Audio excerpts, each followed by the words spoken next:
Please. Welcome to this evening's meeting of the Dulwich Community Council. A very quick housekeeping. Colleagues, could we quieten down, please? And that includes Councillor Barber and Councillor Smith, please.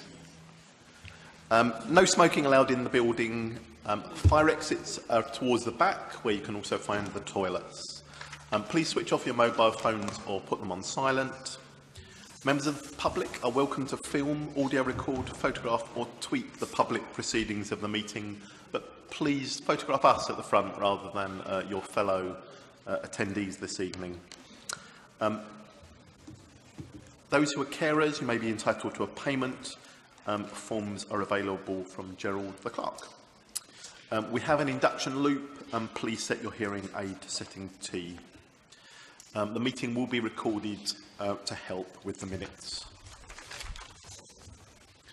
If you do want to ask a question, please feel free to do so, but please indicate by raising a hand rather than asking the question directly. Can I ask members and council officers to introduce themselves, starting with Councillor Barber? Councillor Barber, East Dulwich. Councillor Jane Lyons, Village Ward. Councillor Michael Mitchell, Village Ward. Gerald Gawler from the Constitutional Team. Andy Simmons, College Ward. Catherine Rose, College Ward. John Hartley, College Ward.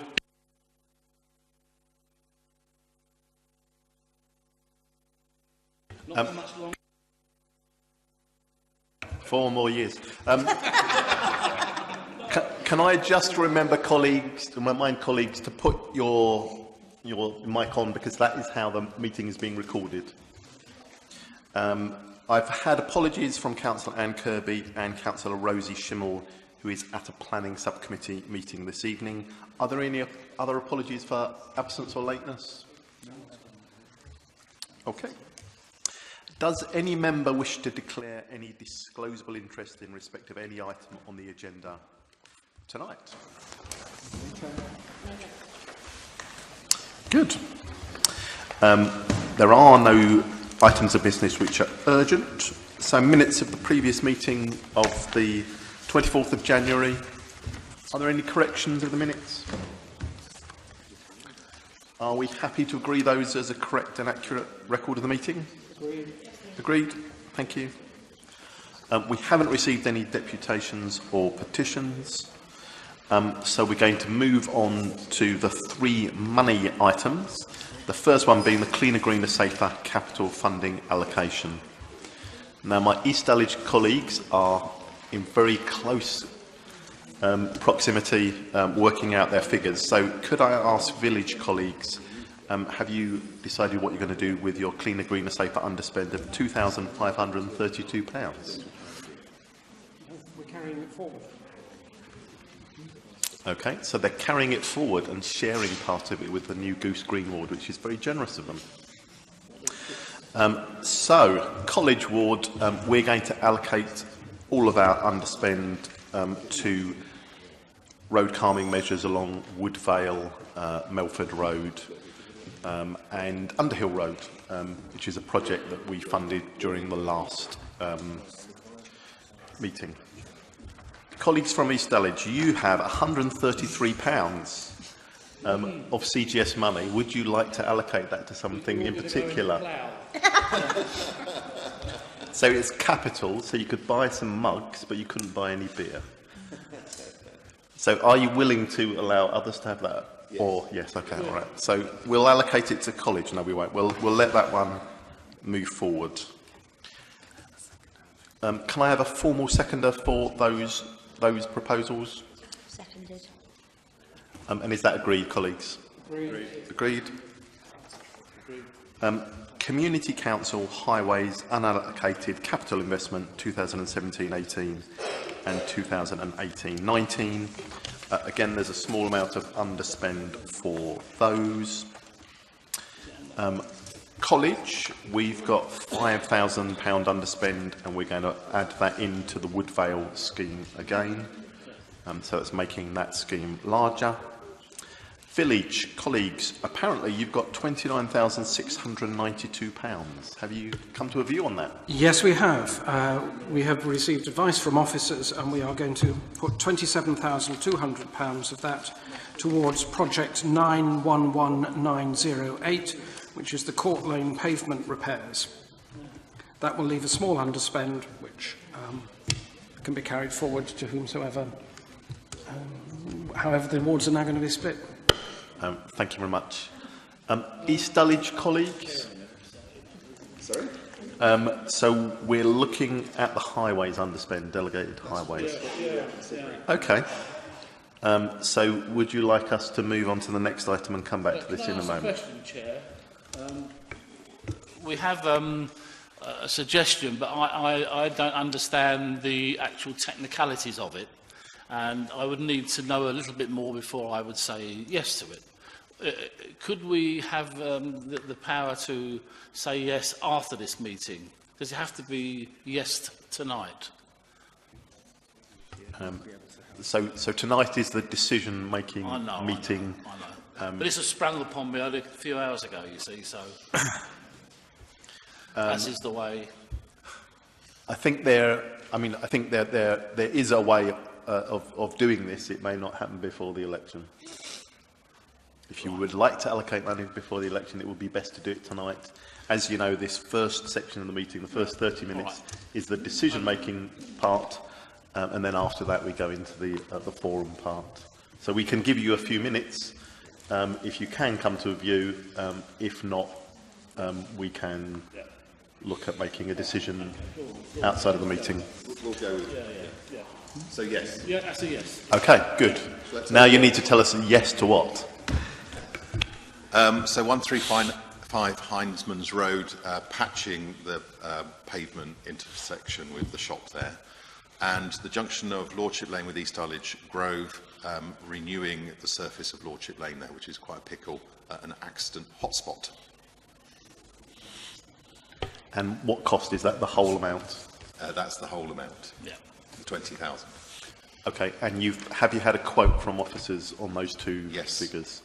And what's the split between the two? They said they could do it for the amount of money we have. Okay. Sounds like my builder. Yeah.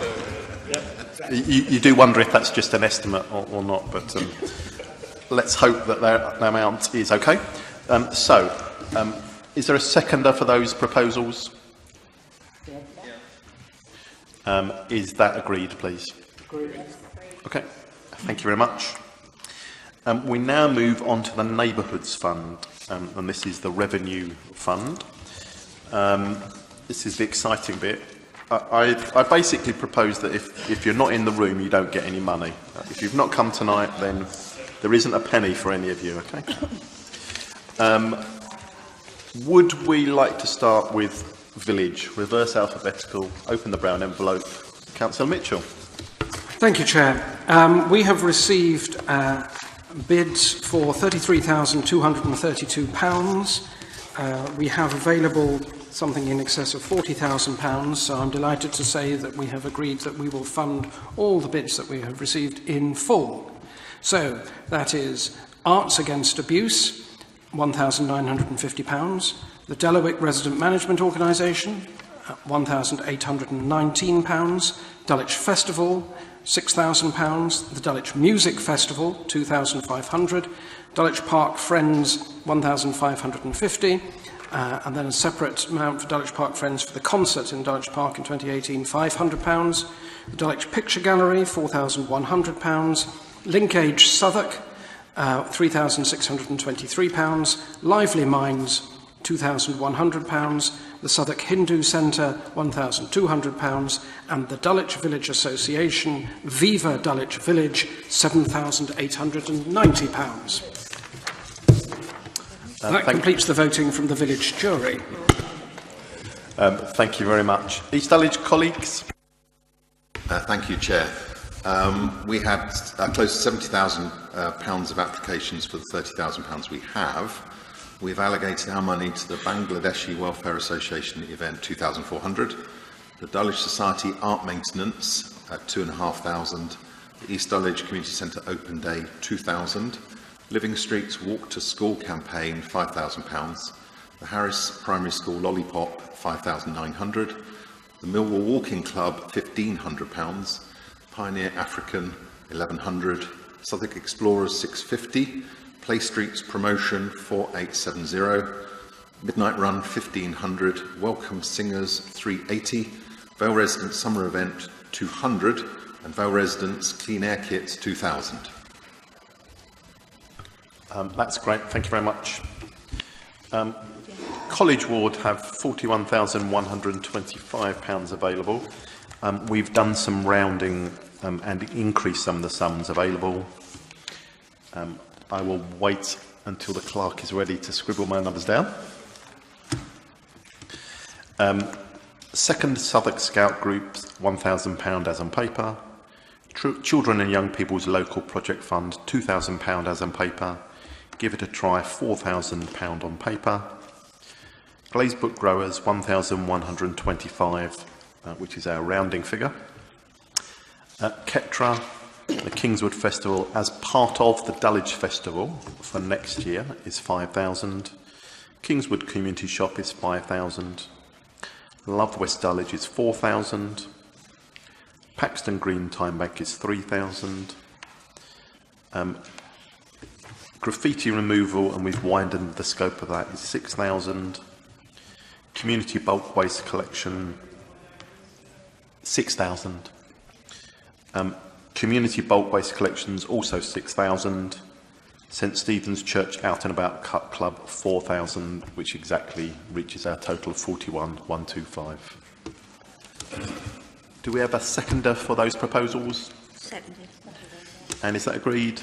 Agreed. Thank you very much indeed. So that's the end of the formal decision-making part of the meeting. Give me a second while I sign the minutes, and then we're on to the Dulwich Community Council Forum. So community announcements. We've got Joanna Lesack to talk about the Peckham Ride to Dulwich Quiet Way. Hopefully.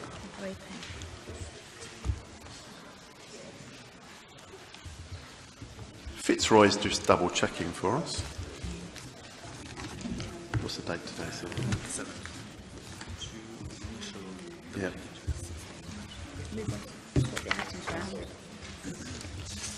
Okay, we will swap the items round. Fair Trade Fortnight. So Mary is going to make a short announcement for us. Come up and up to the front, Mary. Thank you so much.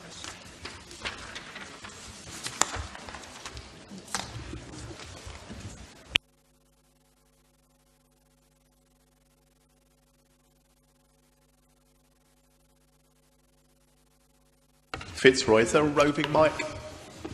Microphone? Have you got a microphone? Do you want to sit here or do you want to stand up? No, right. Evening, everyone. My name is Mary, and I run the Fair Trade Centre here at Christchurch. We're in the second week. Thank you. Sorry. We're in the second week of Fair Trade Fortnight, and Southwark is a fair trade borough, as in the process of renewing their fair trade status. Fair trade makes a difference because it helps our neighbours in other countries like Colombia, Ghana, Peru and Chile. There are many more countries to name. Fair trade guarantees a better deal for third world farmers and producers. They have better working conditions, get fair wages to help send their children to school, put food on the table, have clean water and get an extra premium to help their village to build a school or a well. It is a simple, powerful way to make a difference to the farmers and producers who grow our favourite food by buying fair trade. We have a fair trade store here tonight in the cafe area at the back for you to buy fair trade. We will be open during the break. We sell a variety of food and gifts, so I hope you can support us tonight. Thank you.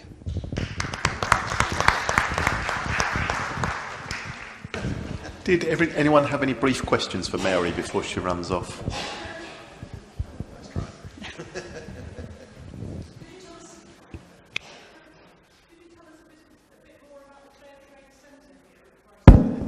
Oh yeah. No, our Fair Trade Centre here, we're open Monday to Friday, 10 till 4, and Saturdays we're open 10 till 1.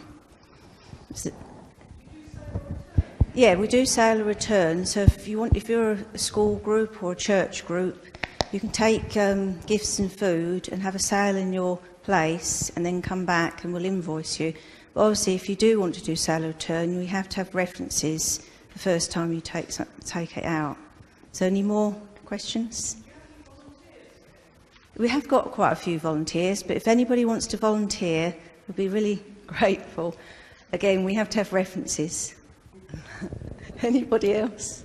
This has clearly been practiced in advance. It's very good. It's very impressive. No, thank you. Thank you very much indeed, Mary. Thank you.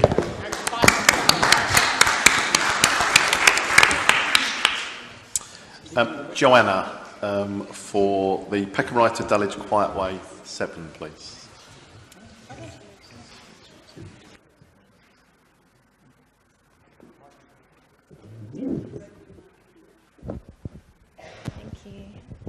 Good evening. So it's just a short update on the Dulwich Village, the Peckham Ride to Dulwich Quiet Way, which will end up going to Wimbledon.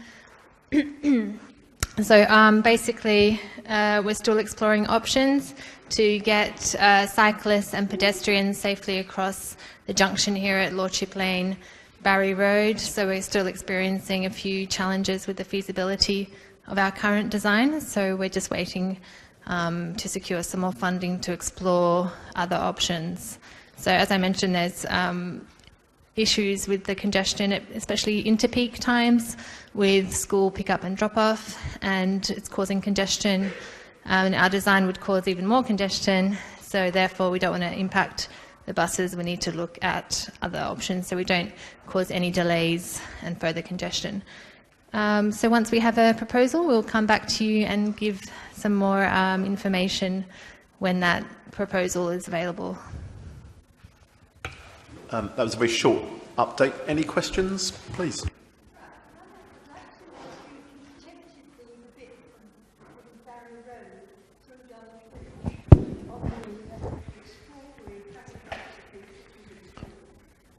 Little awkward corners.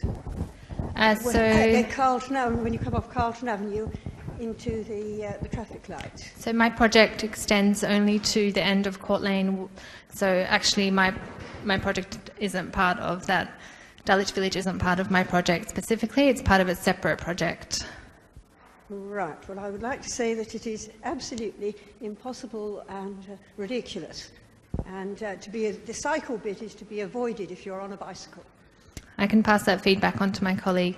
We still have an online questionnaire available, so if you need to give input about Quiet Way 7, you can do that online. Robin, quick one.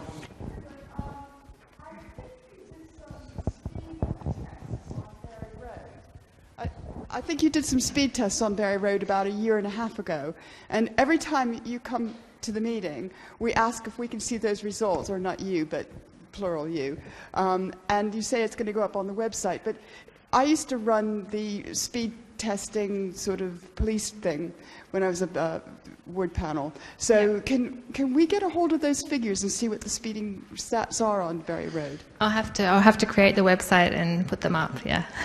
Is there any way that you can maybe send them to a councillor and they can forward them to me, so I don't have to keep asking? Yeah, that's fine. Might be easier to put it on the website because they're quite large. But I'll see if I can put it on the consultation one that we had, and I'll send you the link. Oh, thank or you. I'll send the councillors the link so they can pass it on. Okay, thank you.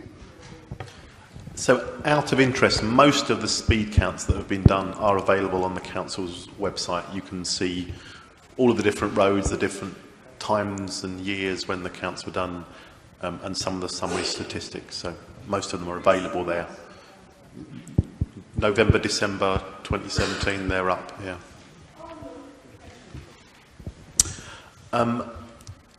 I also have an announcement about the Kingswood Community Shop Open Day. Is there someone from the community shop? Fitzroy's going to do it, excellent. Good evening, ladies and gentlemen. There's a open day that the Kingswood Community Shop are doing, which is happening next week, Wednesday afternoon. So that's Wednesday the 14th of March, and that's from 1 o'clock in the afternoon until 4 p.m. So they want to hear your views on how the Kingswood Community Shop and what it should be used for in the future. So if you're local to that area, please get down and to the Kingswood Community Shop. That's between 1 and 4 next week, Wednesday. Thank you. Thank you. Are there any other community announcements that people would like to draw our attention to?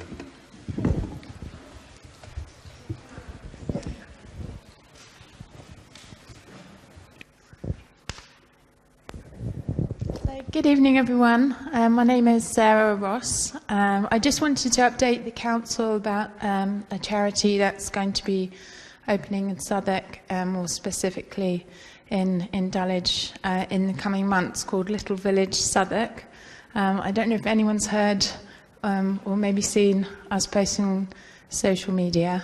I've got lots of leaflets with me, so maybe in the break or after the meeting I can give you some more information. But basically, it's going to be run a bit like a food bank, but it's going to be with clothes, toys and kits for under fives. It will be the third in London. We're already operating in Camden and Wandsworth successfully. So it was just really to spread awareness, but happy to take questions maybe in the breaks, probably a bit short on time. One quick question, anyone? Councillor Rose. I just wanted to ask, at what point are you able to take donations, and where would they be deposited? Yeah. So we're currently crowdfunding at the moment. We've got a storage facility in Nunhead next to the Ivy House pub. We'll be organising drop-off sessions at the pub probably from about late April, May time. But we'll hope to keep everyone posted, and again through social media and through local schools as well. Okay. Yes. No, we're going to be doing drop-in sessions actually at the Ivy House during the daytime. It's still all to be decided so far, but we'll be working via referral partners through food banks, community midwives, that kind of thing. Yeah. Thank you. Thank you very much indeed. Our next item is... Oh, sorry.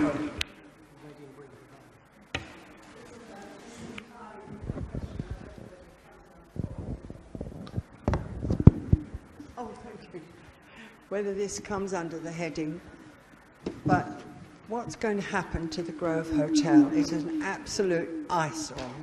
Okay, so that's not a community announcement, but there is a slot later on the agenda, and we'll come back to that then, okay? Right, thank you. Robin, is this a community announcement? Excellent, I'm looking forward to it. Okay. You know, my passion is tree planting, and about 10 years ago I worked with tree officers to plant Japanese cherry blossoms in Dulwich Village, and they're now 10 years old, and they're going to be a sort of a celebration. They're going to bloom at the end of March, sometime around the 25th. It's made it, the Winterbrook Road Avenue has made it into Time Out as one of the 6th most important tree planting projects in London. There's the same, the Yadoensis Yoshino cherry blossoms on Milo Road, Greendale, over by Allings, and Melbourne Grove over the Groveville. But the Winterbrook Road one, there's going to be a special tour on March the 25th. And even if you don't take the tour, just go walk down Winterbrook Road at the end of the night, because it's amazing. If there's birthday cake, I'll be there, definitely. We're looking for some Shinto monks to do a ceremony. So if anybody knows any Shinto monks, let us know.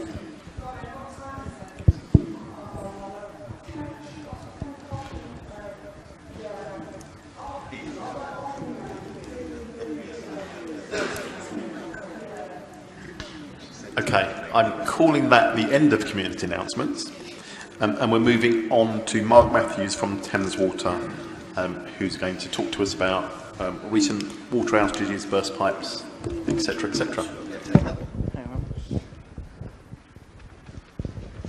Hi everybody, can you hear me okay? Yeah, fine. Super. Let's come over this way. Okay, so I've got about a 10 or 15 minute presentation to give, if that's okay. Nip onto the agenda. Okay. Firstly, I want to apologise on behalf of Thames Water for the leaks and bursts in this local area. Not just over the last few days, but going back over the last year and beyond that. The difficulty that we've had over the recent 2 to 3 days has been a separate issue to the leaks and bursts that we've had over the last 2 to 3 years. So I'm going to focus in on the local issue that we've had over the last 2 to 3 days first, and then go into the wider issues about leaks and bursts that have happened over the years gone past. Firstly, I would like to say that it's our water network and it's our responsibility to get it right. We need to do more investment in the local area to get the network up to a standard that needs to be fit for purpose. We've been doing investment in the past, we need to do more of it, and we want to hear your views about our future plans for South London, for Dulwich, and right across our catchment area. We know how considerable difficulty it can be when we have leaks and bursts in the air and loss of water. It's really damaging for you during the day, getting your kids to school, going to your businesses, doing your day-to-day jobs. So we know that when we have got loss of water in the local area, we need to get that water fixed as soon as possible. The issues that we've had in the... can we flick on to the next slide? Thanks.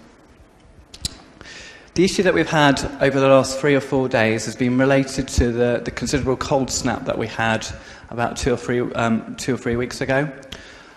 In the space of about a 24-hour period, we had a 15-degree change in temperature, so a rapid change in temperature on our water pipes, and that caused considerable amount of leaks and bursts right across our catchment area and other catchment areas in South England and beyond that. So it's not just Thames Water that have suffered, there have been other water companies as well. And what that has done to our network is we've seen a huge additional demand. We had to produce a significant amount more water. We've had to put in two new water treatment works, getting them up and running to give us an extra 500 million litres a day back into supply because of the significant amount of increase in leaks and bursts. 90% of those leaks are below ground and not visible. So you might see an increase in visible leaks, but the considerable amount of those leaks are actually below ground. And what's happened is that network, particularly in South London, the leaks and bursts has meant that our reservoir levels have dropped, our storage reservoirs, like at Crystal Palace and Norwood, have dropped, and that's created airlocks in our system. And big airlocks in our trunk mains, which has stopped the supply of water getting across South London, and that's why we've had thousands of people out of water over the last 2 to 3 days. It's something that we weren't expecting in terms of the airlocks. We were expecting the cold weather, and we were planned for that. We had a lot of additional vehicles ready, snowplows, looking at ways to make sure we had enough resource for people to get in to do leaks and repairs, but we weren't expecting the significant amount of airlocks that we got, especially in our distribution, our trunk mains. So they're the motorways of water.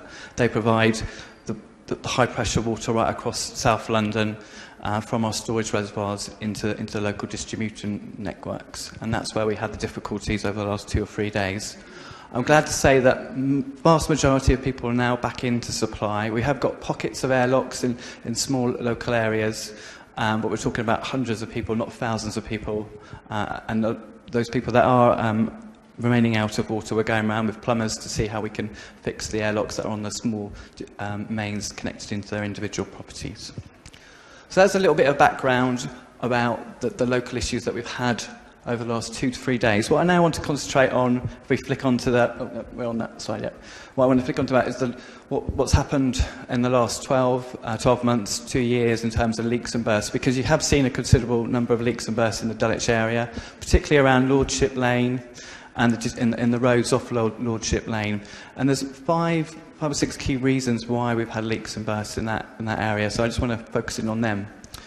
Firstly, it's to do with the amount of mains that we've got in this local area. There are 5 or 6 mains in Lordship Lane itself. So we've got a 5-inch main, a 6-inch main. They're the small distribution mains, but we've also got trunk mains up to 18 inch in size.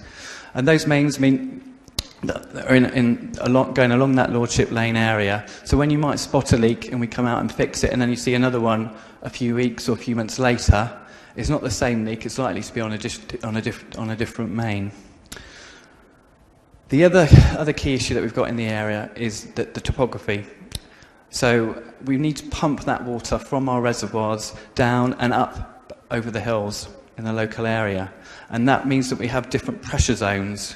So the water is coming in at different pressure, and we have what we call critical pressure points dotted around the area, trying to even out that pressure. And that puts extra pressure on our mains. Some of the mains are quite old, and some of those mains also have particular issues in terms of the way they were casted, in terms of the position of the rings on the joints, and also corrosion over time. So if that pressure changes, that increases the risks of bursts. And that's obviously a big issue during the winter months when you see the cold temperatures come in.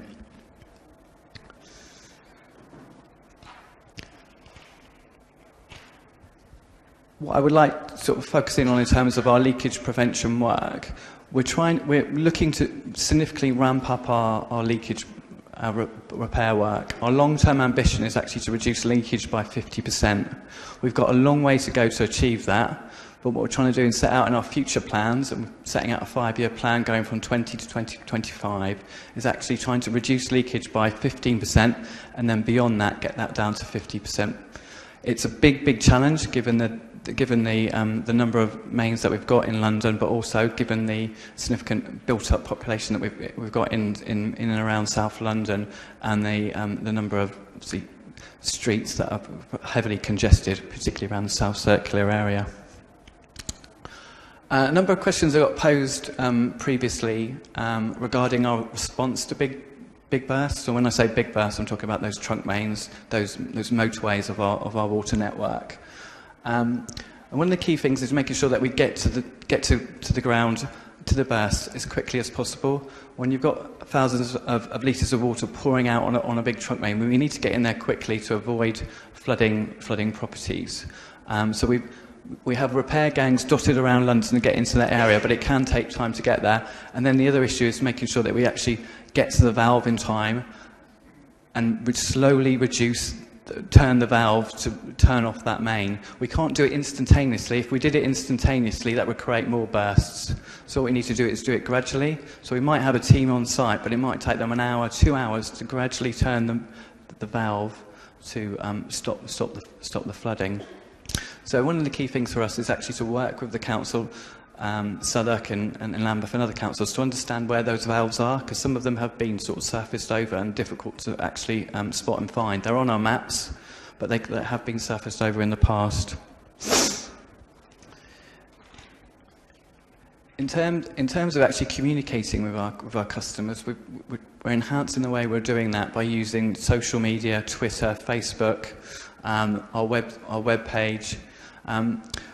About 12 months ago, we installed a 24-hour Twitter team. Before that, we didn't have that. So when people were communicating us at night time, there were delayed responses. We've now got a 24-hour Twitter team. Over the last 2 or 3 days, when we've seen a huge amount of tweets coming in, it's been very difficult for us to keep on top of that, and we did see a backlog in responses.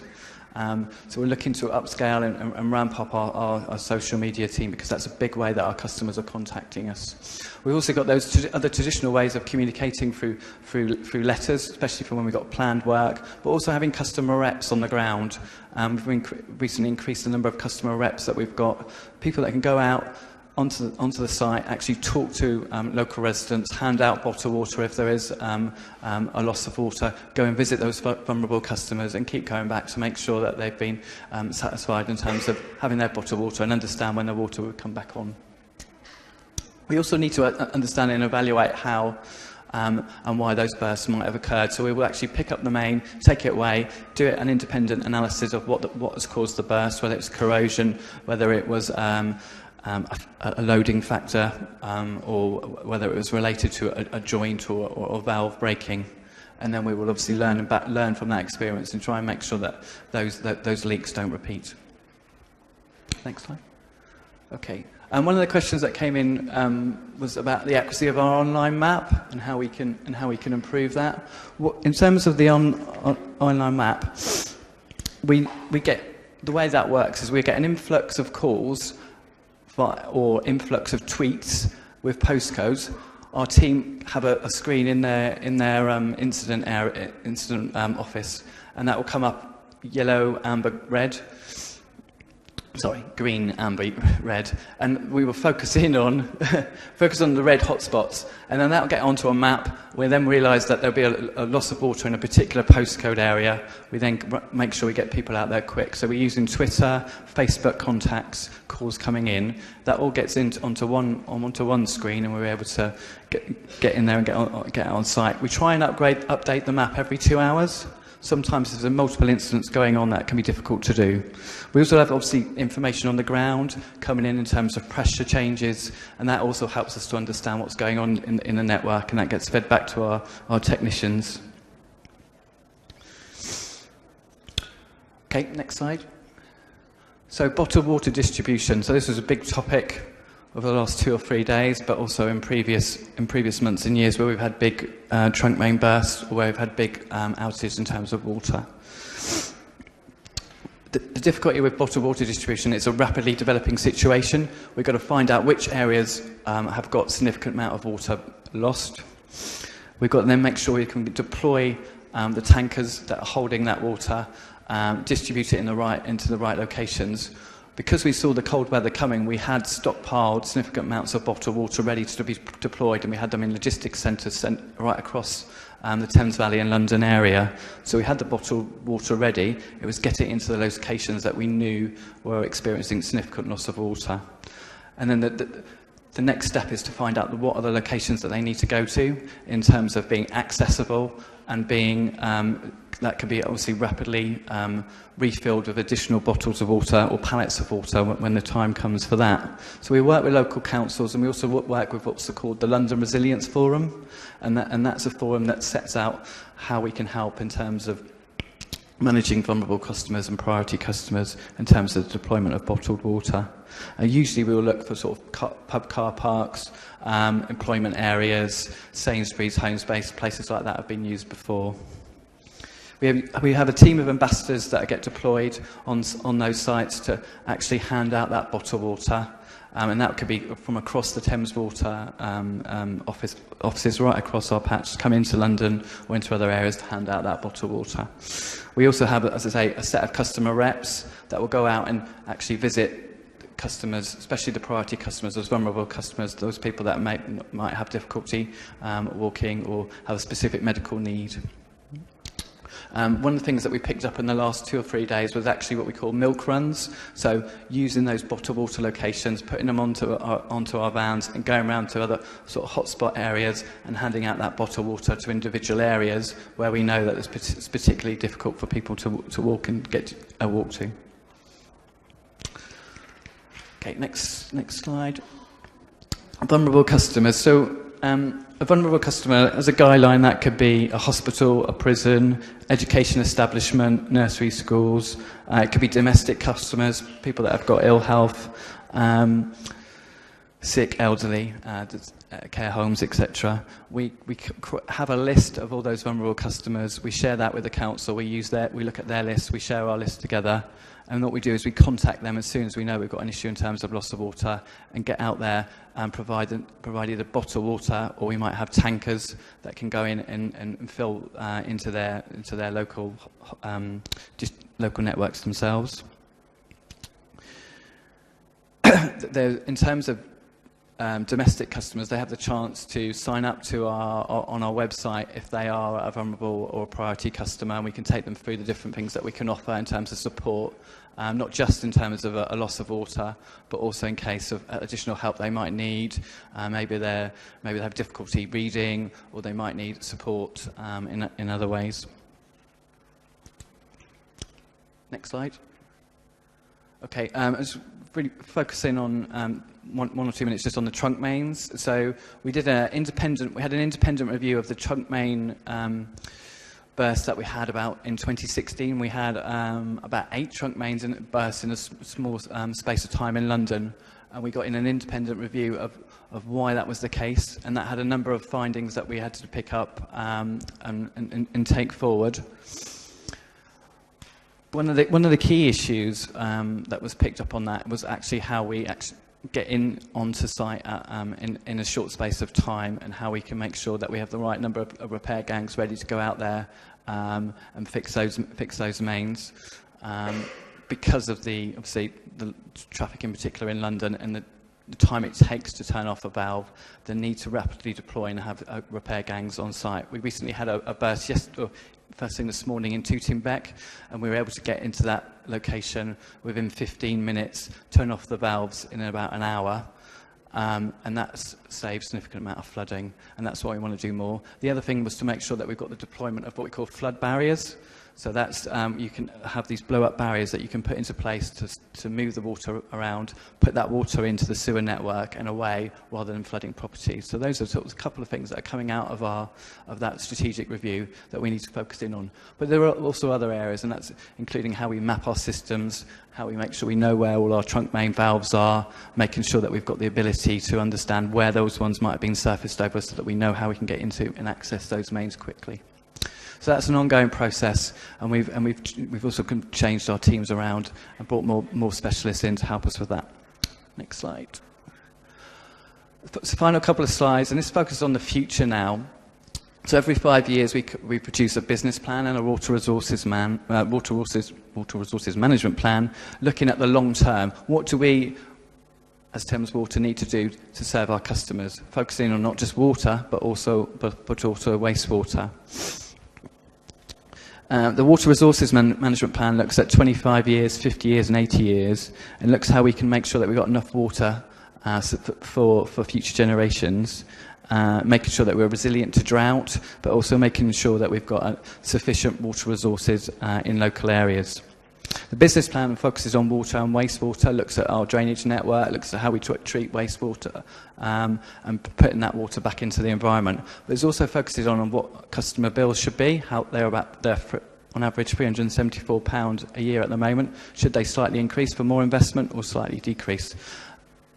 In our consultation, which is open until the 29th of April, you get some choices around how we should spend our money and what our long-term ambitions are.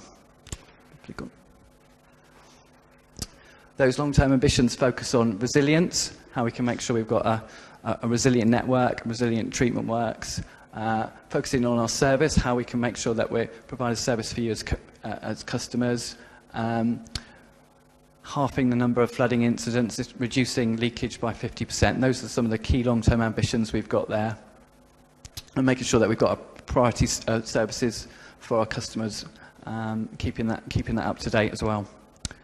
Next slide. Okay.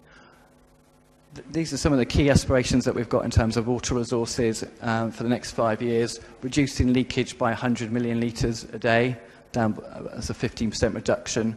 Installing smart meters, so you've got a better understanding of how your water network, how you use water yourselves.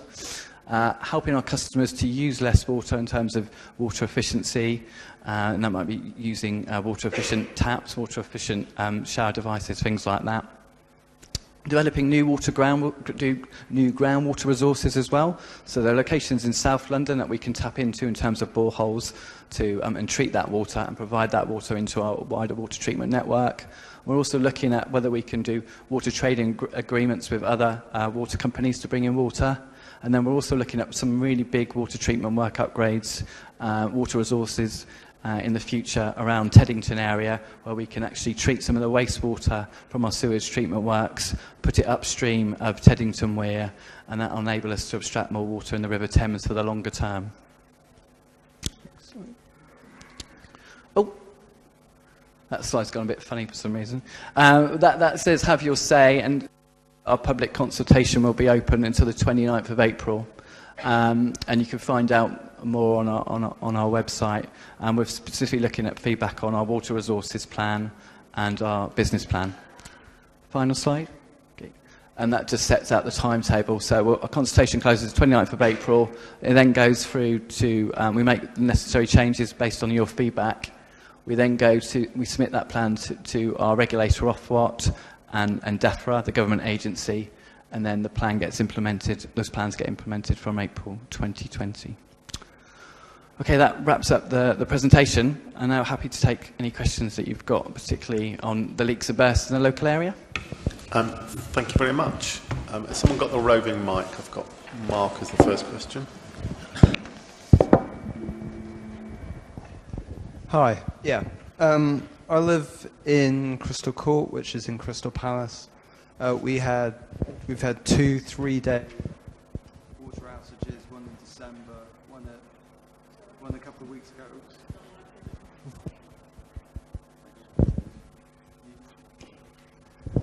Sorry, yeah. 1 3-day outage in December, one a couple of weeks ago, and one just a morning a few days ago. My main concern is I'd obviously like these leaks to stop happening, but in terms of what I wanted to talk to you about was the attitude of Thames Water phone services in particular towards people that live in tower blocks. The assumption every time I've called, my neighbours have called, people in other blocks have called, is that it's not Thames Water's fault. And every time it's turned out to be something that Thames Water was responsible for, but we've had to run around, we've had to go and, run through the building, been asked to knock on people's doors, I've woken people up basically to say, is your water working? And neighbours have had unnecessary call-outs for plumbers when there was nothing wrong with the water in their flat in particular. It was the whole building, or in fact the whole neighbourhood. And somebody I know who's living in a nearby block, who's a very sane and calm person most of the time, described her experience as being bullied by the Thames Water call centre people. Well, that's completely unacceptable if that's the case. So, first of all, I must apologise for that, because that's not acceptable. We have to provide water to right across our patch. We've got to make sure that we provide at least 1 bar of pressure. So if you're not getting that one bar of pressure at least, then it's our responsibility to get it fixed.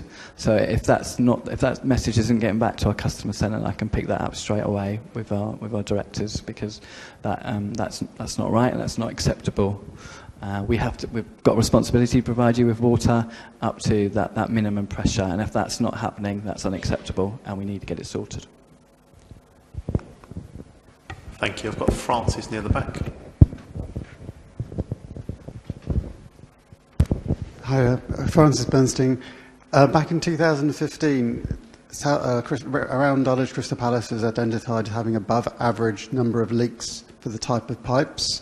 From an FOI that was agreed by Thames Water. Part of their mitigation was a very large upgrade plan for the pumps. As far as I can see, that pumping system has actually made things worse, not better. So what I'm interested in is what are the hotspots areas? How are you assessing the age of pipes and the prioritising which pipes need to be replaced? Because that's where we seem to be. Longer term, we're not really picking that up. That's a really good point. So yeah, you're correct. We did upgrade the booster stations and pumps around Brixton and Crystal Palace to try and improve that pressure, make it more uniform to avoid the leaks and bursts that have occurred. It did help, but it hasn't helped enough, and that's quite obvious with the amount of leaks and bursts that you continue to get. So we have got we're coming up with a plan for the Lordship Lane area. And that is actually going to having an investment decision looking at May or June time, and if that gets the nod, then we'll be looking to start working in the summertime on that to upgrade the parts of Lordship Lane to significantly help the leaks and bursts in the area. What I would say is there's still going to be leaks and bursts. You can never say never in terms of you can upgrade the whole network and you'll still, whether it's the valves, whether it's the plastic pipes, you'll still get. That's the nature of the water system. But what we're certainly looking at doing is putting in new mains in that Lordship Lane area, and that is going to our investment committee, which is estimated for, as I say, May and June, and then we can potentially get out on site in August. We're in discussions with TfL on that because it will impact on the South Circular, because it is obviously a considerable piece of work. But that is something that we wanted to focus in on from the feedback from yourselves, but also on terms of the sort of the priority and acknowledging that the significant number of leaks and bursts that we've had in this local area, particularly Lordship Lane and the surrounding the roads. And that improvement on Lordship Lane would make benefits right across the network in this area. I've got Tina at the front here.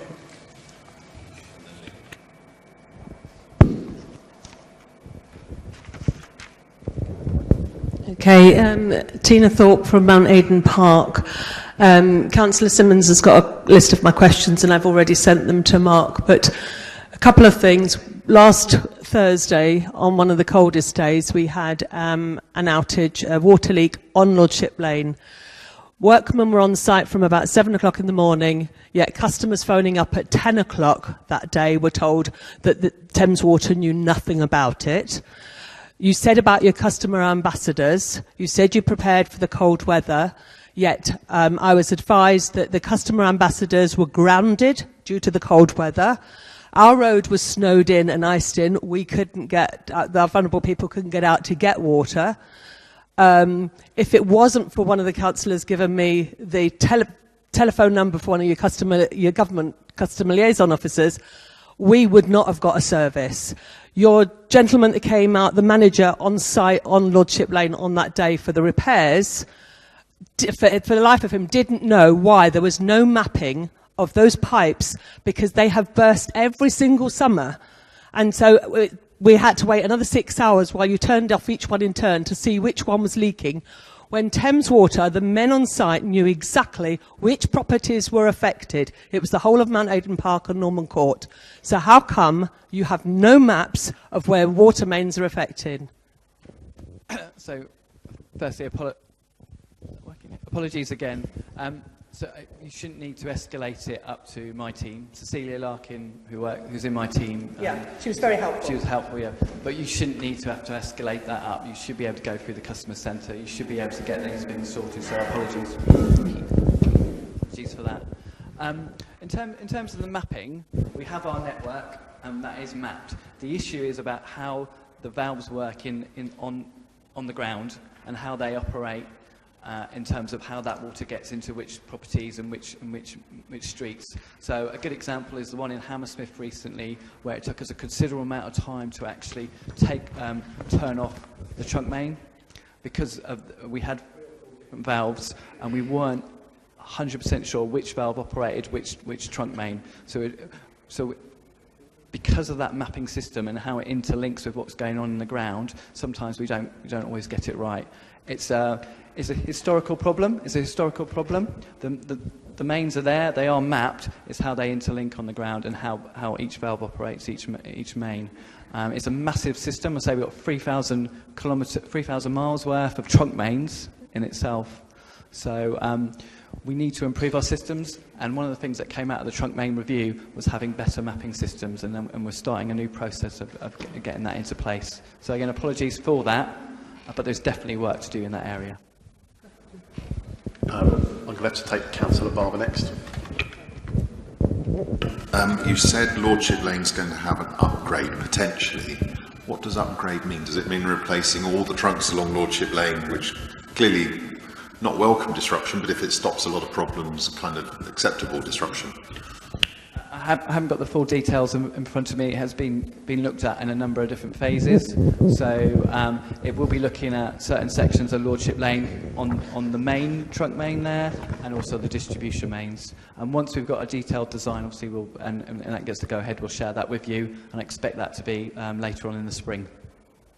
And then one last point, I didn't have water at the weekend.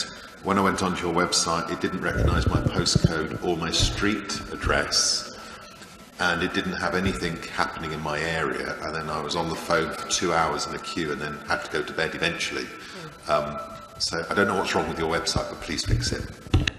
We'll certainly be looking into that. I mean, we were completely, obviously, overwhelmed with the amount of people out of water. It was unprecedented. I've been at Thames Water 16 years and I haven't come across an incident like this before, but we do need to improve. And I fully understand that, and one of the things we need to focus on about is how we make sure that we get that information onto our website so that people can see what's going on real time, And it's not just about Twitter and Facebook, it's also about our website, but it's also how we communicate outwards as well. Text messages is another one that people can get updates through our text messaging, but we need to make sure that works as well, because sometimes it doesn't. Robin, quick one.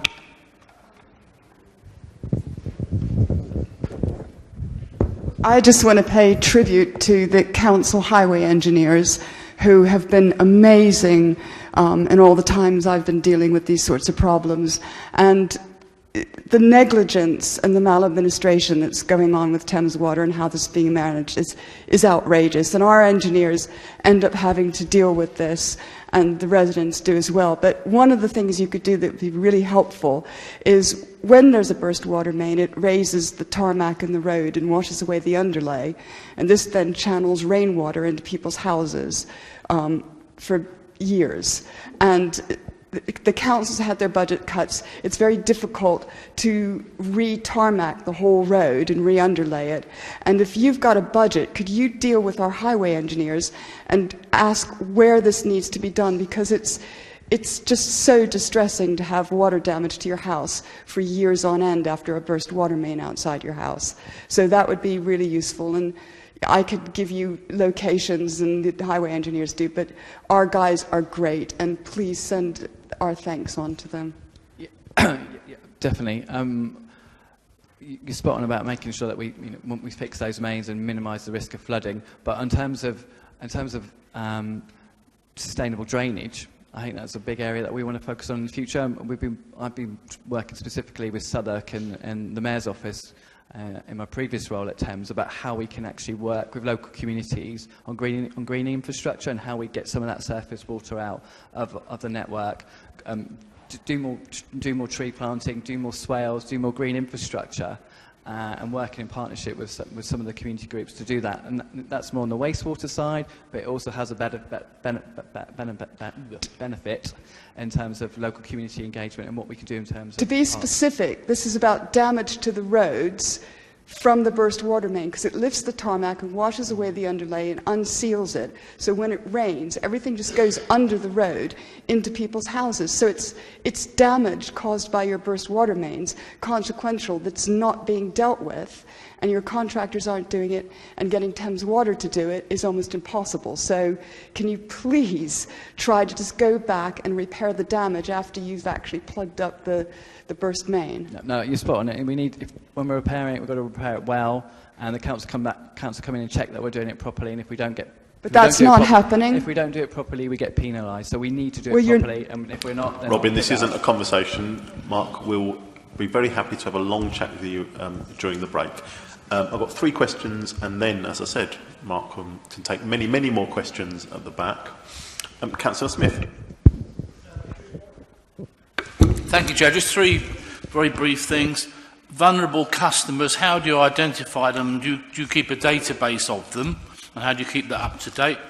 The second one is it a good idea maybe to keep a supply of bottled water in your home, just in case? And what is the sort of shelf life of bottled water? And the last thing is you say you want eventually to reduce the amount of water that your customers use. Now, will that result in a reduced bill? Okay, so the vulnerable customer list, we share that. We have our own list, and we share that with the council. The council have their list as well. We call it like a priority register, and we keep that updated. What we do is obviously push and try and promote that with local groups to understand how we can make sure that it's updated, because some people come on it, some people go off it. What I would say in terms of the water efficiency bit, with the installation of smart meters, obviously that provides people pay for what they use. So if people are using less water, they will have a lower bill potentially. What was the other question? Yeah, so we have bottled water that we get from a specific company, making sure that when we use that, it's obviously fit for usage. That obviously shouldn't be necessary, but obviously with the case that we've had recently, that's been a significant impact on London. So we'll give out Councillor Smith's address at the end, and anyone wanting bottled water is very welcome to pop round to his. Councillor Rose. I had a question about the impact of leakages a bit further on the domestic situation with flooding into houses, but a more general point about the problems we have around in this area in relation to the road surface sitting on soft clay. And you said that you spoke to TfL regularly about the works that you do, and I wondered if you also spoke to the Environment Agency. We have a particular issue around here with standing water accumulating seasonally at the bottom of Underhill Road, which is essentially water coming down from the reservoir under a section of Wood Vale. There are particular problems about the quality of the road fabric, which is fractured and fissures, and it seems to me that the impact of traffic and buses impacts in this particular area, and the natural sort of explanation of that is that the ground underneath it is very soft and damp in that sense and shifts. And I'd like to see a bit more about what you're doing on that. Other areas that you didn't mention but still struck by recurring problems, Rock Hill and Sydenham Hill, and there is one particular sort of regular burst along Rock Hill that sort of cascades down, and other problems in and around Sydenham Hill. And it'd be worthwhile if you could also look at what the plan is for maintenance and management of that area of the borough as well. And finally, at the end of the questions, I think you might want to ask about the water trust. I don't think there's a level of awareness about the fact that if you are a vulnerable resident or you've reached a certain age, you are entitled to go onto a special tariff, and the assistance and support that you can get as a resident to make sure that you don't overpay, in essence, for your water supply. So taking the last one then, I've got some booklets with me at the over there about Watershore Plus, which is about how if you qualify, you can have a discount on your bill. I've got the full details there, and I can provide website information for that, so that's very helpful. Yes, thanks for that. In terms of the working with the Environment Agency, it would be sort of working with the Environment Agency, the lead local flood authority, ourselves, potentially the GLA as well, looking at the whole sort of water cycle, water network, and what are the causes of flooding in the area. But yeah, definitely if it's something that we need to pick up with those groups. We do have a liaison group for flooding areas for North London, South London, East and West that meets regularly and focuses on flooding hotspots in the area. And that will pick up on groundwater flooding, highway flooding, our surface water flooding and sewage flooding, so we can certainly look at that. And then I think the final one was about the other bursting leaks around like Sydenham Hill. So I've got a list of the ones that we've had over the last 12 months, 18 months, and there were a couple on that, 2 or 3 on at least on Sydenham Hill. So I'll pick up that and see how that relates to the investment that we're looking to do in the local area. I had a last couple of questions, and then if you don't mind asking a few more questions at the back, that would be really helpful. In College Ward, which I represent along with my colleagues to my right, we have had either a burst or a leak or a lack of water every week since October. There hasn't been a single week when we've not had one ongoing burst, leak, or loss of water pressure. And it's a really, really major issue. So I appreciate the comments about Lordship Lane, and we'll certainly invite you back to a future community council to tell us about what we hope is a positive decision in terms of investment for Lordship Lane. But there's got to be something more that's being done just generally for the area. It has too much of an impact on people. I had people still without water last night, and as Mark said, for many of our tower blocks, the default response is it's the council's fault or your housing association's fault or the Dulwich Estate's fault. And they get these denials, and we end up going round and round in these long loops where the council says, no, there isn't any problem at all that we're aware of. We go back to Thames Water, and it's almost inevitably Thames Water. So how do we get on top of that so we're not getting these sort of huge disruptions to people's lives? Well, as I say earlier, if we're not providing that one bar at the entrance to the properties, then that in essence means that we're not providing the service that we should be doing. So if that's happening, we need to get in there and sort that out. And if it means that future investment in terms of addressing leaks and sorting that out, then we need to get on and do that. Our plan going forward from 2020 onwards is to reduce leakage by 15%. If we're going to do that, we're going to have to do a significant amount of investment, and given that this is a hotspot area, this is going to have to be a big area that we need to focus in on. And I think you're right, I think we do need to come back in the months ahead and give you an update on what our plans are in this area, because it is of such importance, and it does keep coming back to me, my team, Cecilia and my team, and Harriet and my team that cover London as areas that are of particular concern. All right. I'd like to thank you for coming. I can imagine it's not been the most enjoyable few days for yourself. Yeah. Yes, we're as I said, for lots of people indicating you can have a quick word at the back. Thank you to Mark. Hope you get some sleep at some stage, and I do hope we get a bit more investment into Dulwich. Thank you very much for inviting me today. So I hope to answer as many questions as I can. If I can't, I'm picking them up at the end there. And anything that I can't answer today, I'll make sure we come back and buy an email update. Okay. That's great. Thank you very much. 5-minute break, and if anyone wants to grab the police or Mark, please do, or both the police and Mark together, then please do.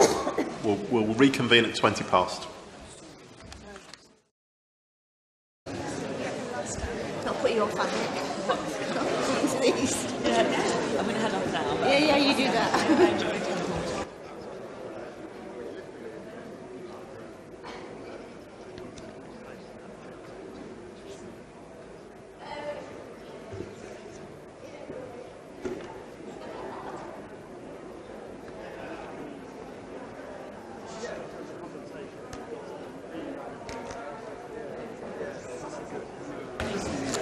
If people do want to carry on conversations, then please head towards the back. If not, please take a seat. And that includes you, whoever you might be. Right, thank you. Please take it away. Good evening, and thank you for allowing us to do this presentation.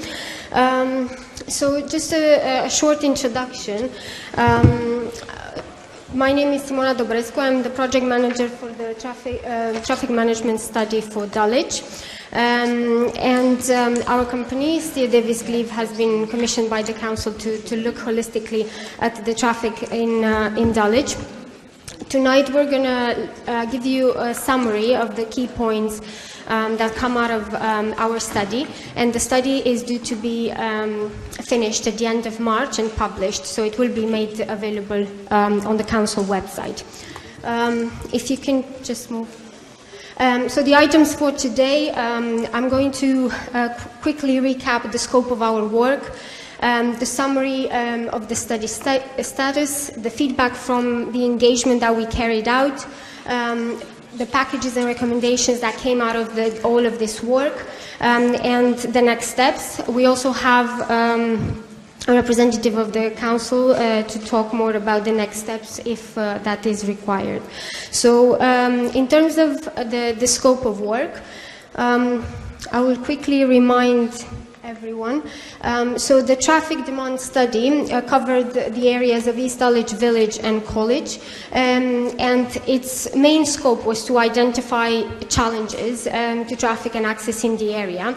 It didn't include any primary data collection, and the idea was to engage with the local stakeholders and the community to understand what the priorities should be, and undertake an assessment of the issues that are being raised and the proposals that come forward, and try to package them to be then taken forward by the council for implementation on a short, medium and long term scenario.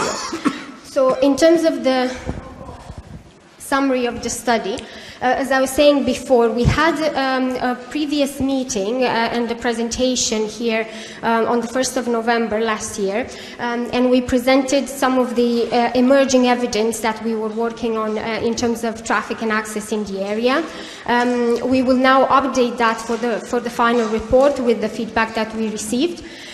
We also carried out 2 rounds of engagement, and we asked the local community to give us ideas and suggestions for things that should happen in the area. We've also assessed against the criteria included in the Healthy Streets matrix, and because that was something that was really required by the local community. Based on all of these, we've came up with intervention packages and recommendations. So tonight I will walk you through these steps quickly, and then we'll look at each of the packages of interventions that we are putting forward. Going back to the meeting we had on the 1st of November 2017 when we did the initial presentation about the evidence, what came out of that meeting, we asked the community to come back to us within about 2 weeks' time with suggestions and priorities and locations that should be included on the list of proposals. And the issues that were raised part of that 2-week engagement broadly fell under categories of air quality, walking, public transport accessibility, traffic calming, parking and cycling. So we try to group these under these heading themes so that they're easier to sort of digest. And we've done an online page to map all of these proposals with a description and the rationale behind them. The definition of what is going to happen was quite broad at this particular point in time. This is because of the nature of the study is more strategic, and the exact detailed solution that is going to be implemented on the ground will still need to be consulted on and decided with the council.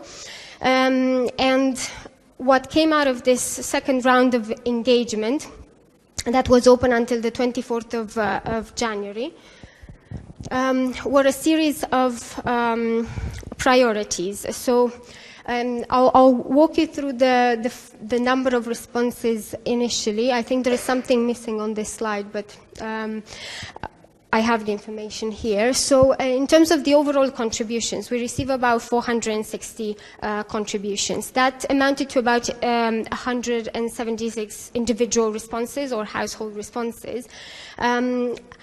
Only 15 of the proposals that were put forward, and in total were about 45, received more than 10 contributions in terms of feedback from the local community.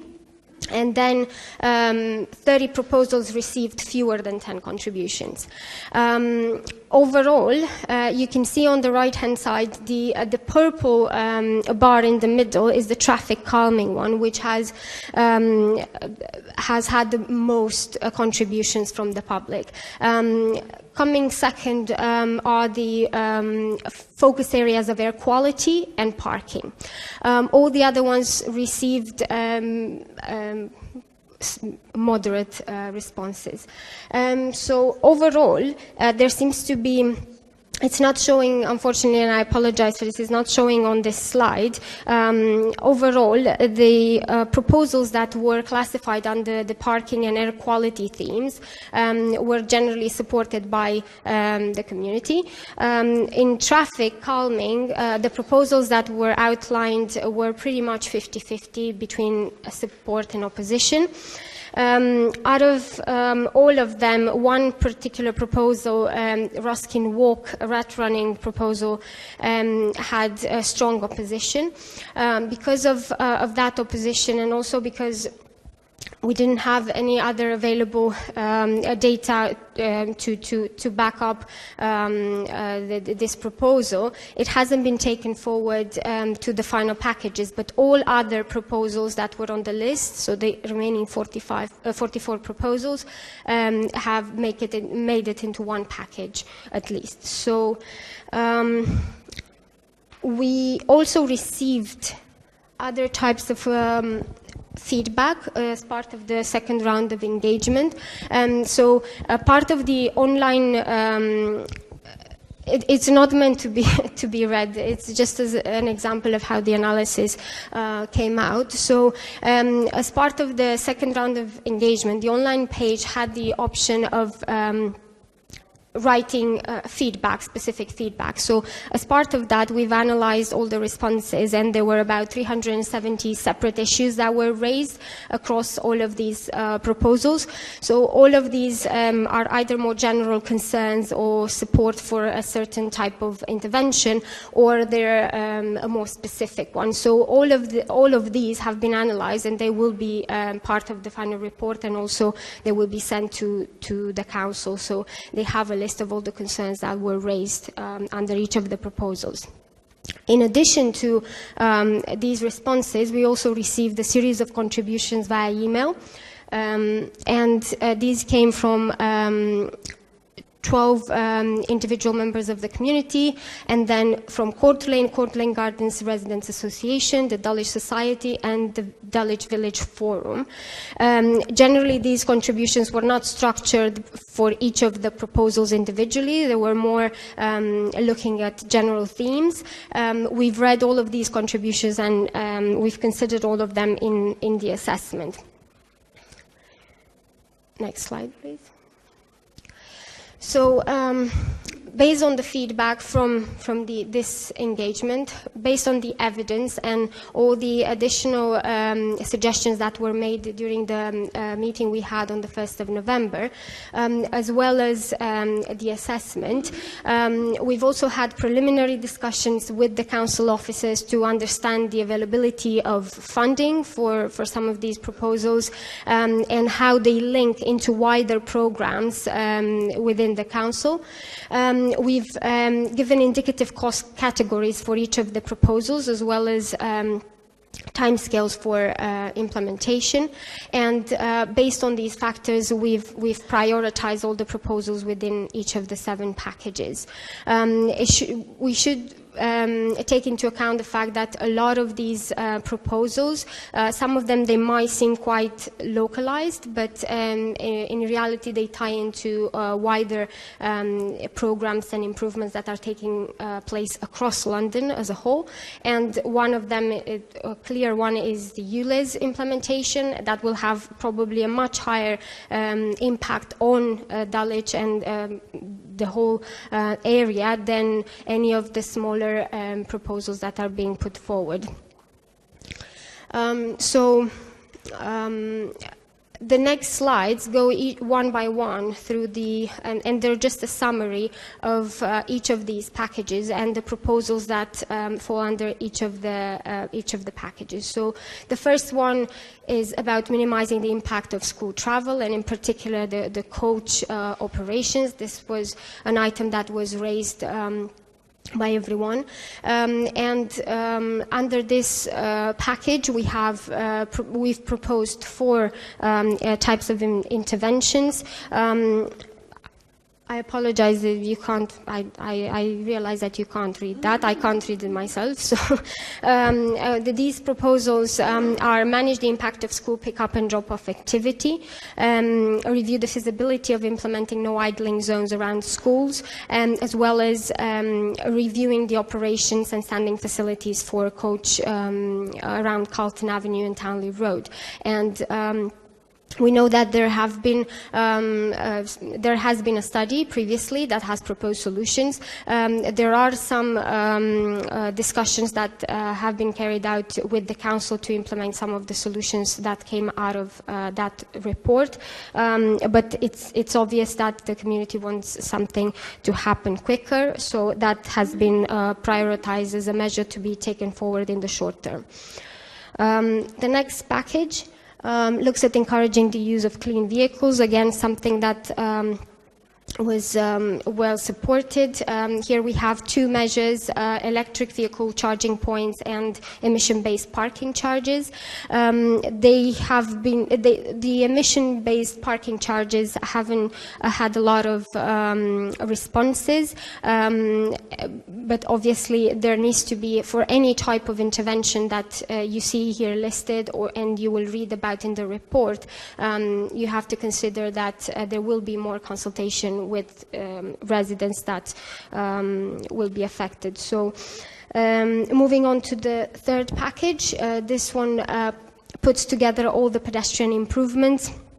And it's focused around improvements not just to footways and the quality of the pavement, but also to crossing and junction. So I'll just read them out for you. The Lordship Lane pedestrian environment improvement, the review of the junction layout at Allen Park, South Circular and College Road, facilitate pedestrian connectivity at the junction of Hunslip Road and Allen Park, as well as speed calming and crossing facilities on Hunslip Road. Pedestrian and cycle routes in Dulwich Park, cycle and pedestrian connectivity across Dawson Estate, and improvements to Woodvale. The fourth package looks at cycle improvements. The key measures here look at improvements to junctions, as well as cycle parking across the area. And the cycle parking across the area is a measure that is particularly focused and needs to be reviewed really where the locations should be considered, but we have received comments around the fact that it should be focused in areas where there is less storage space, there is less space for gardens and courtyards for people to store their bikes. So that's one of the measures that makes it on that package. The next package looks at public transport improvements. And this has proven to be a very popular list of interventions and proposals. Obviously, the main one is the step-free access at station, which has been a proposal that has been requested by everyone that we've talked to. Obviously, this intervention, as well as the review of the bus network that needs to be carried out across the area, and in particular the southern part of Dulwich, will need a lot of engagement with other stakeholders such as Network Rail and TfL. And on the in the immediate time, then there will be engagement that will need to be carried out by the council to put on the agenda of Network Rail and TfL the bus review and the step-free access at stations.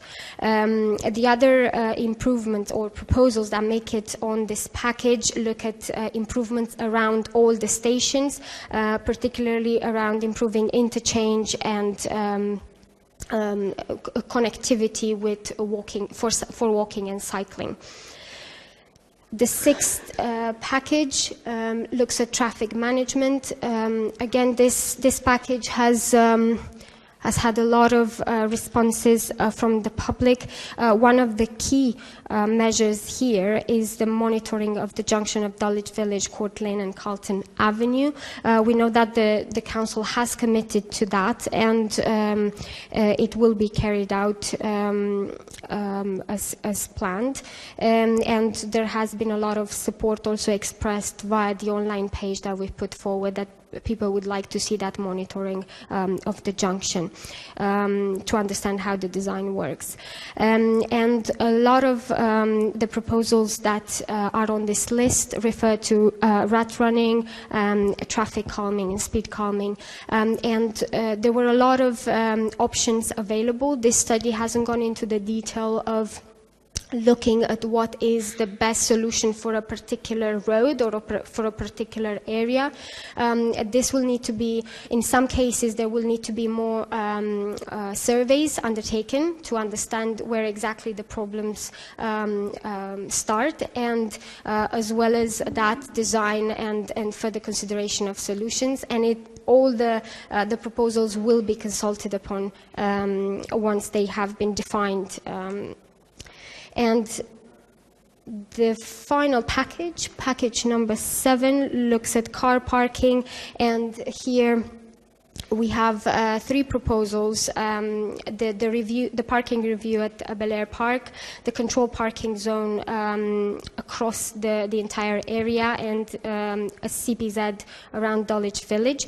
As you can see, the CPZ around Dulwich Village is not necessarily an option that is supported, and that is because there is concern in the local community around displacement and a lot of the impact on the nearby areas. On the other hand, the control parking zone across the area is it has a more positive response, but again with this option probably more engagement and communication with the neighboring boroughs will be required because of the location. And in terms of the next steps, so from our side, we will finalize the study and complete the report and make it available for everyone on the council website. The recommendations and all these proposals that make it under each package will need to be considered by the council officers, and subject to the funding available, they will be taken forward for implementation. Various funding sources have already been identified in principle for some of these proposals. In terms of the implementation, as I was saying before, these proposals will not change anything on the ground from tomorrow. There will be proper engagement and consultation with everyone involved, especially when there will be changes to the traffic management in the area. In some cases, as I mentioned, there might be the need for detailed design and additional modeling in some of the locations. And engagement and approval from other parties will need to be taken into account into these timescales. In the way we're reporting them, they have been taken into account, and that will need to be reported in the final outcomes. So that's all from us, and we're open to questions. Any questions? I'll take Jane first.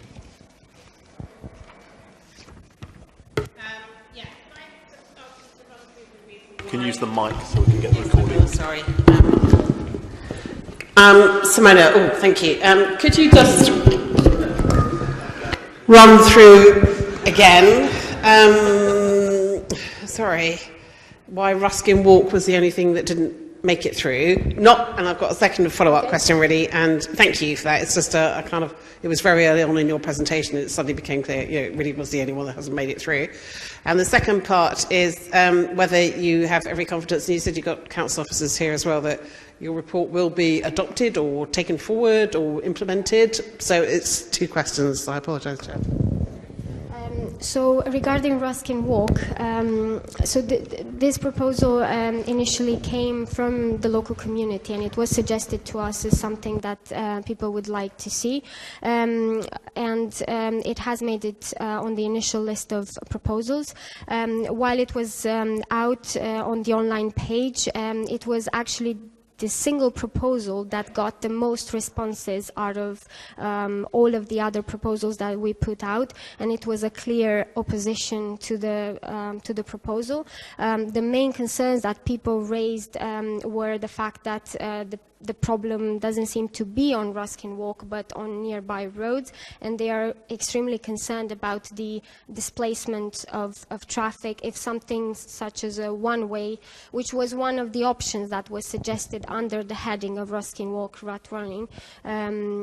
So if that one of these solutions was taken forward, they were concerned about the impact that would have on the nearby roads.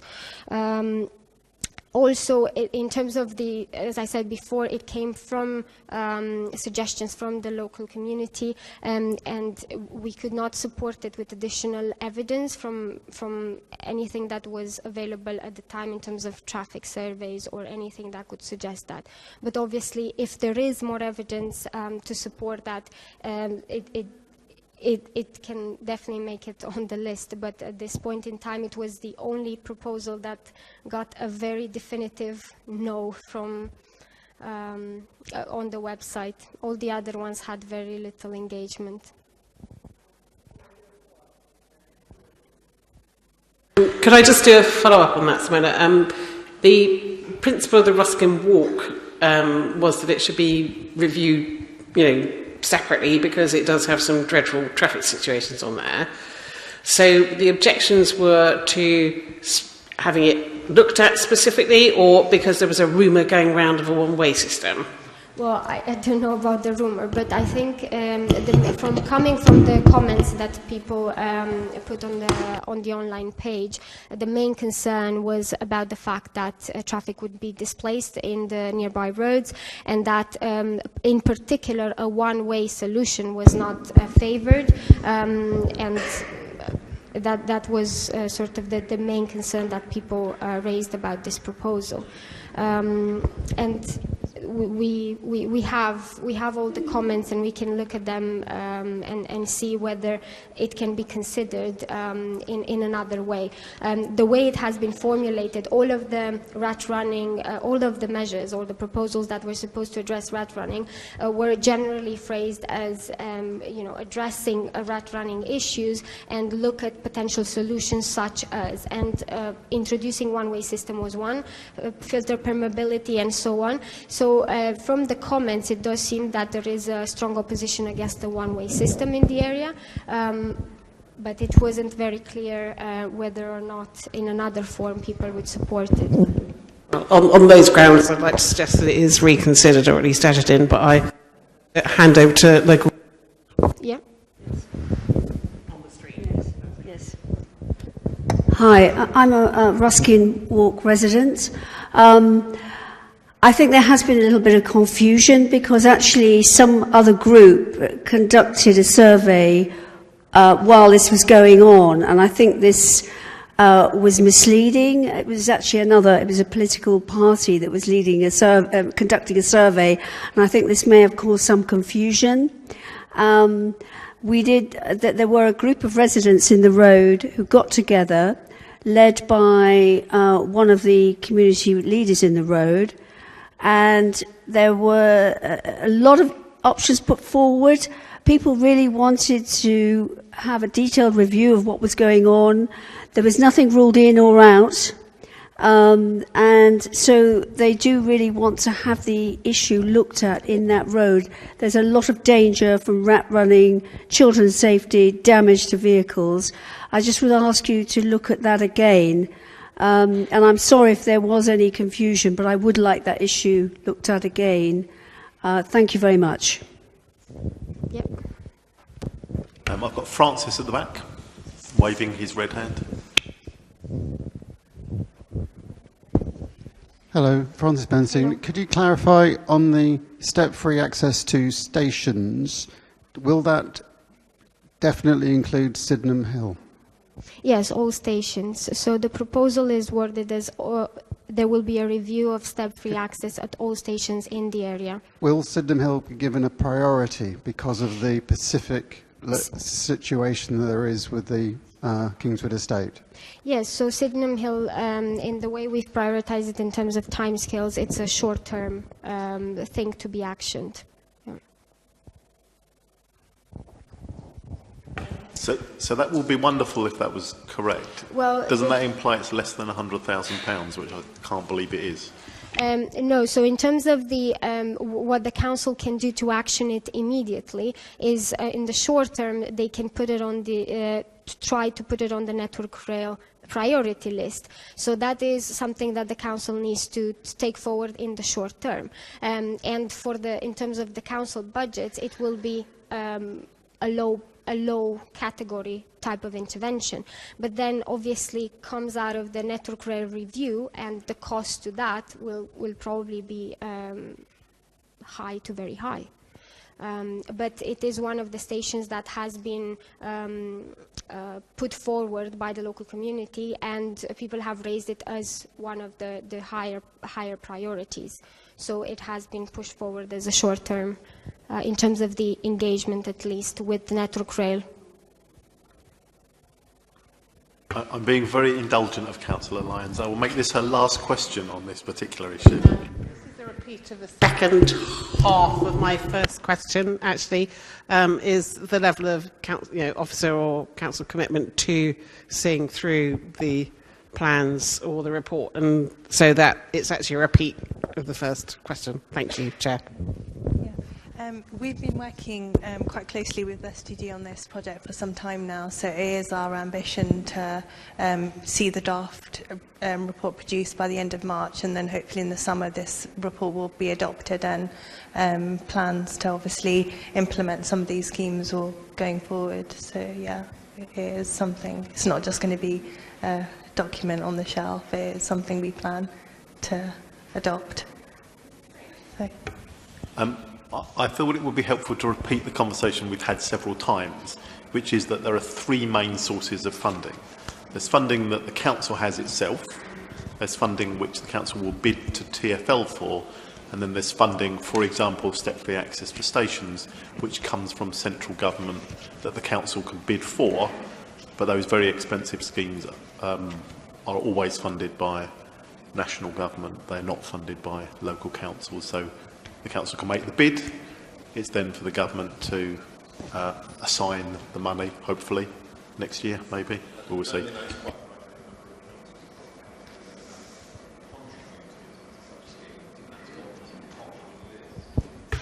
It's for Southwark to choose whether it wants to incentivise the government to allocate or not. It's not just the government. Lots of councils have supported such schemes across the country. So councils can contribute towards them. That is correct.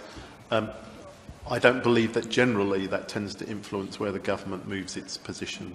You know, if the council had 90% of the money, if it had £500,000 to spend, then it could probably get things done more quickly. But Councillor Smith, you had a question? Yeah, just very briefly. Were we able to sort out that problem just at the junction over here for the cycling, where it may mean that the car traffic, would be barred from turning left into Lordship Lane? So I think that is part of the Quiet Way project that is taking place. As part of this study, we've proposed, and the council has committed to a monitoring of that junction in terms of traffic and what is the impact on users. I think the first reporting is after 1 year of implementation, so that will need to be carried out according to plan, and there are funds available allocated to that.